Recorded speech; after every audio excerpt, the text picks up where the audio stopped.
All right, now this part is important.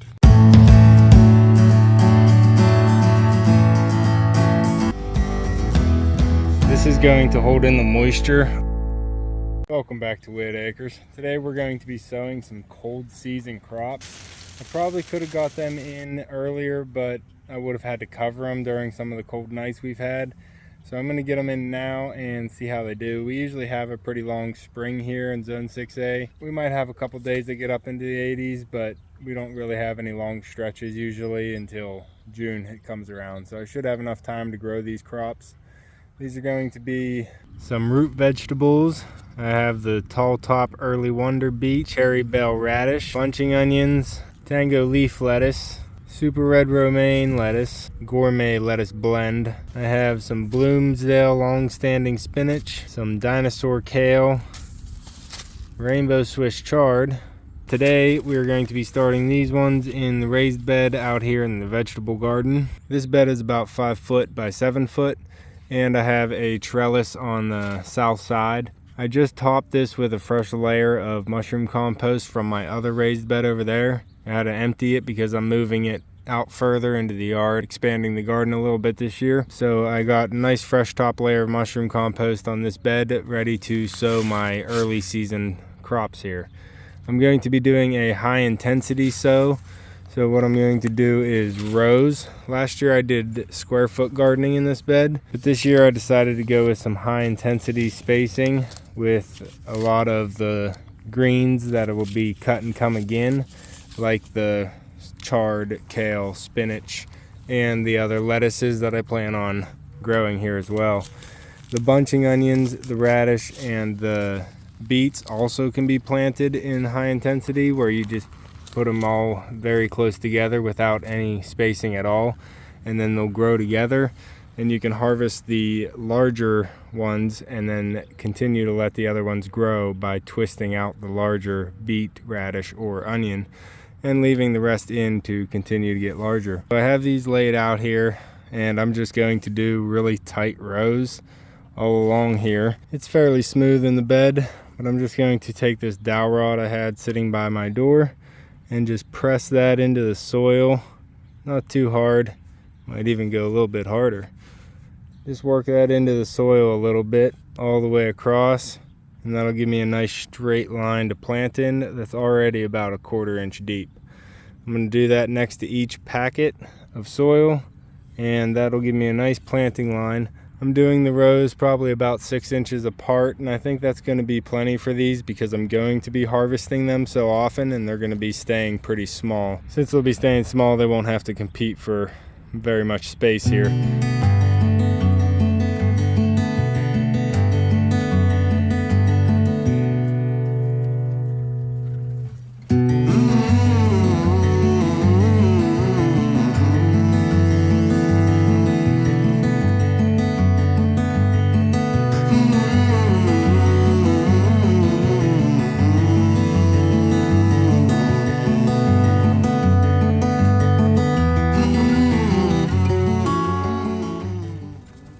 As you can see, I'm only going to be using about 2/3 of this raised bed for this high intensity planting method. I'm going to be getting 9 crops, and I'm going to be getting a lot more production out of these 9 crops with this method than I would out of the square foot garden.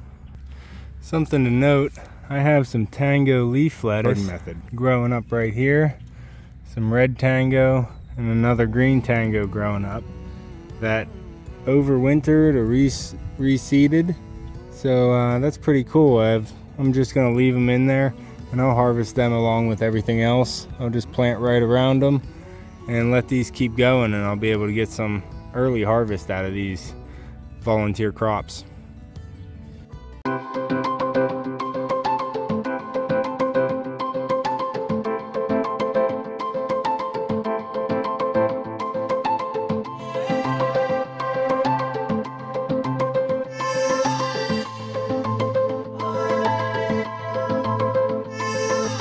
As you can see, I sowed that Swiss chard very close together.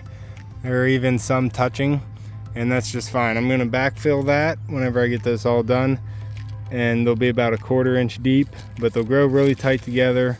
and I'll be able to cut and come again all season long on this Swiss chard. The next one will be dinosaur kale, and I'm going to sprinkle it in just the same way going down the line. See how small this seed is. So the dinosaur kale is a little bit smaller seed. Oh, I don't want to lose any.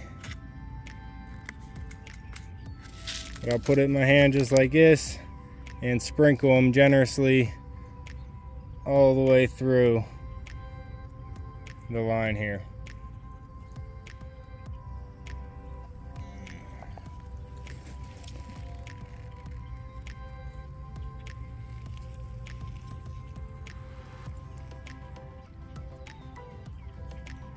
Sowing outside during the early spring, you kind of want to oversow your seeds anyhow, because the germination rate is a lot lower when you're direct sowing outside instead of in trays. So I should get a full line of kale here without any problems with how many seeds I just put in. So I'll leave the tag there right beside the line until I get markers, but I'm going to do the same thing with the spinach and all three of the lettuces, tightly sewing them all the way down, sprinkling them in the line, and then I'll bring it back when we start the beets.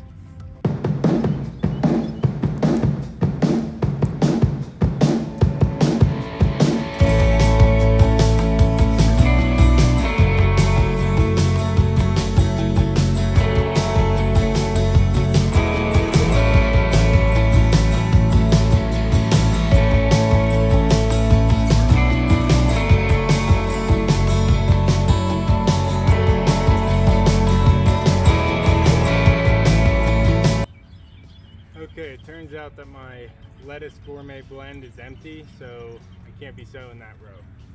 So instead I'm going to be sowing a golden ball turnip. And with the turnip, I'm actually going to be spacing these a little bit further apart. I want to try and drop one of these seeds every inch or inch and a half. And it's probably going to end up a lot closer than that, but it's going to be okay. I can always thin them later.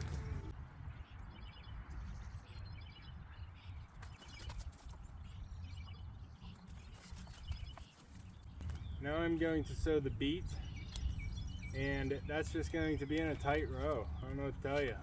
They're cluster seeds, so more than one plant can come from each seed, but it'll still turn out okay if you sow them all very close together in a row, and then just harvest the big ones as they come up.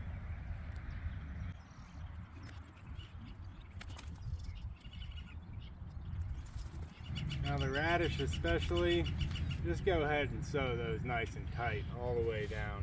We'll go over to the cold frame here before the video's over and check out the progress over there, and you'll be able to see the high intensity lettuce and radishes growing over there.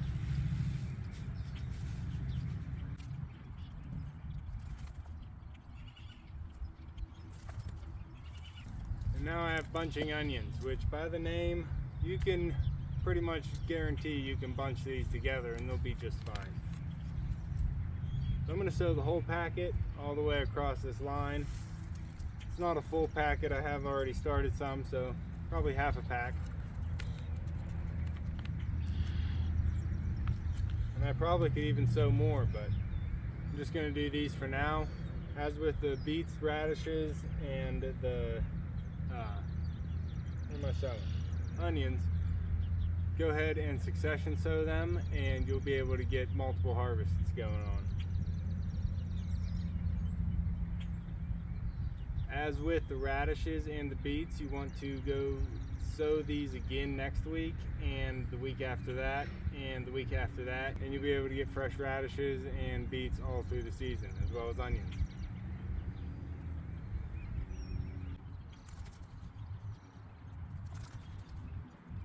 Now I have two more radish varieties.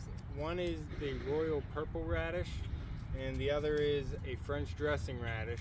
And I'm going to make two more rows with the dowel rod here and get these sown in. And then we'll decide what we're going to do with the rest of this bed.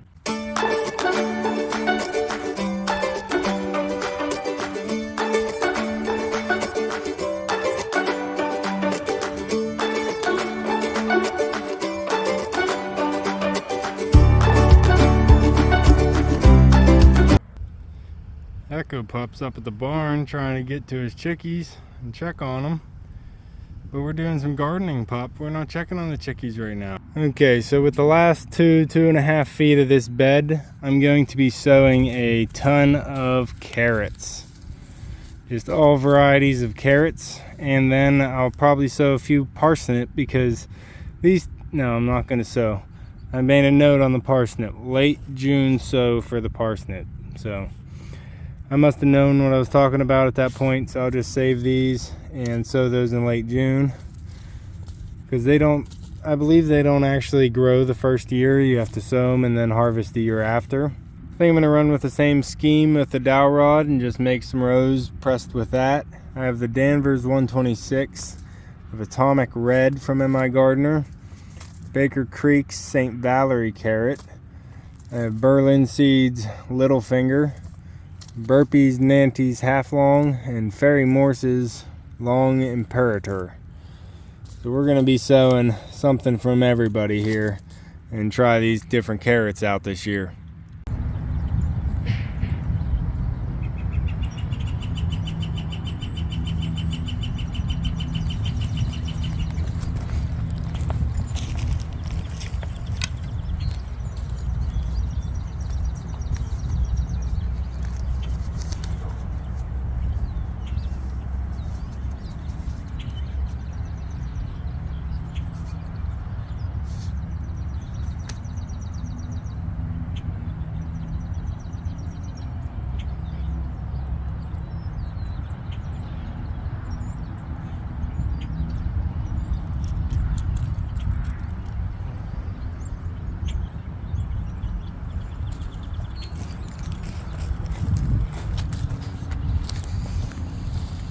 Alright, now this part is important. For all the carrots and all the lettuces, I'm going to take the dowel rod and just press. Set it in there and just press it down. Maybe even roll it a little bit side to side, but I just want to make sure all the seeds have settled in there nice and tight, making contact with the soil. I don't want to bury these, and definitely don't want to bury them too deep. But I'm just going to take the dowel rod, press, give it a little bit of a wiggle, make sure they're all touching soil all the way around the seed. That way they're firmly pressed into the soil and they can make contact and get some water and germinate down in. They don't want to be buried deep because they don't have very much strength to push up the soil and poke up through. So you just want to press them in like that and keep them moist till they germinate, 7 to 21 days. I'm going to do the rest of these and the lettuce the same way, and then we'll get to the rest of them.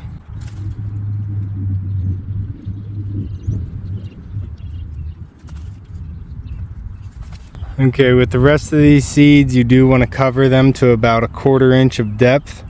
Look how cool that looks in the soil, all the nice straight lines. Oh, I like that.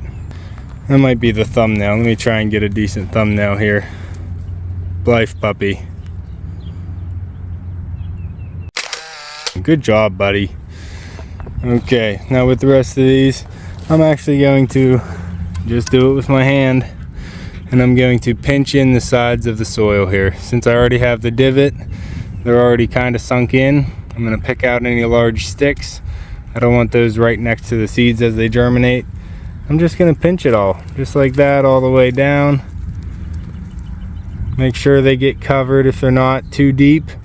And then pat with my hand, make sure they're making nice contact with the soil, and that'll be it.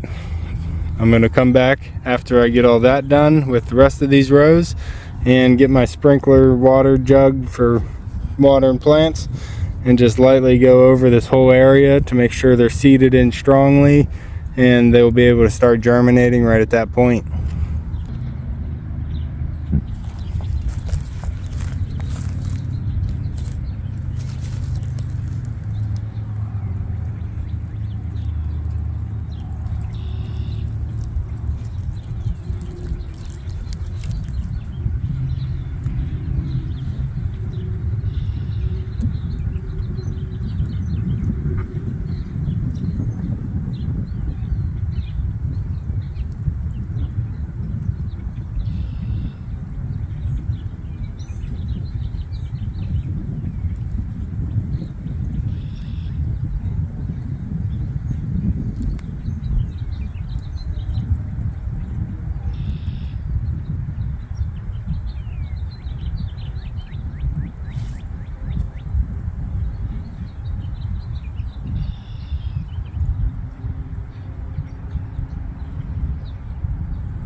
Now what I'm going to do, instead of labeling all these, because once they come up I'll be able to tell what they are, I'm just going to come through and get a picture of these, and I'll be able to know what they were throughout the rows.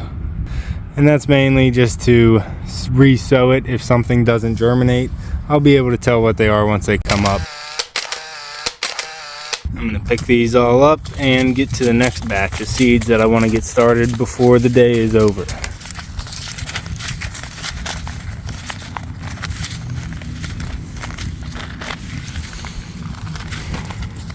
Besides the weeds here in the asparagus bed, we have some garlic growing. All the garlic seems to have come up along this edge that I couldn't fit in the other spot that I sowed the garlic. And I also have some frosty peas coming up on this side of the trellis here from the asparagus bed, and they should be grabbing on here in the next coming weeks, and we'll be able to get some early harvest off those peas. I decided to sow those because they're called frosty peas, and I figured they could handle the frost, and I know they were sprouted before we got that killing frost, and it seems like they're all still up and still growing. So what I want to get started is some sweet peas here, early flowering. I'm just going to be using these on my far side of my trellis of the I don't even know what bed to call this. This is just the spring bed, I guess, this year, a high intensity bed. It's not the square foot garden anymore because we're going high intensity this year. So I'm just going to sow these every about 6 inches. I don't know how many seeds do I have left.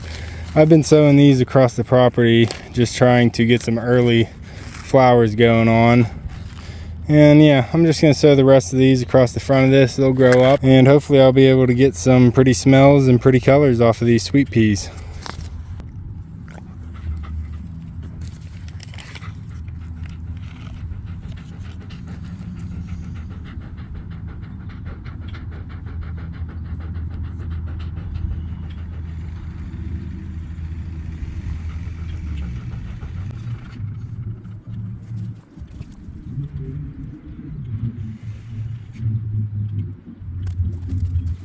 I don't know if you could notice, but on the package it does say to sow a good 1.5 inches, so I was pressing those down in a good inch, 1.5 inches, and then packing the soil in nice and tight so they'll be able to have something to push against as they try and grow upward. Checking in on the spring garlic that we sowed, it is doing great. We have some elephant garlic, I believe, shooting up over here, because that's all we planted was 4 elephant garlic here, and I see at least 3 popping up, maybe 4. And then the rest of it you can see is nice and green and healthy. I just packed in some more soil on the sides here because I had some extra from emptying that other raised bed, but they're doing great as is with a little bit of straw mulch. I think spring garlic's the way to go out here.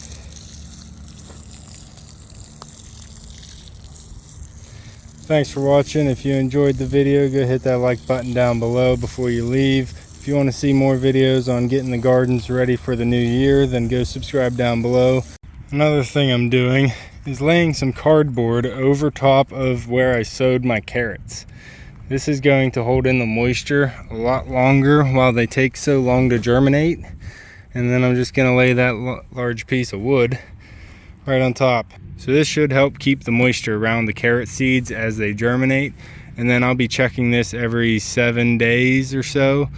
Maybe after 7 days, I'll check it every day or every 2 days just to see if they start germinating, because once they do germinate, you want to get this off and let them get exposed to the light.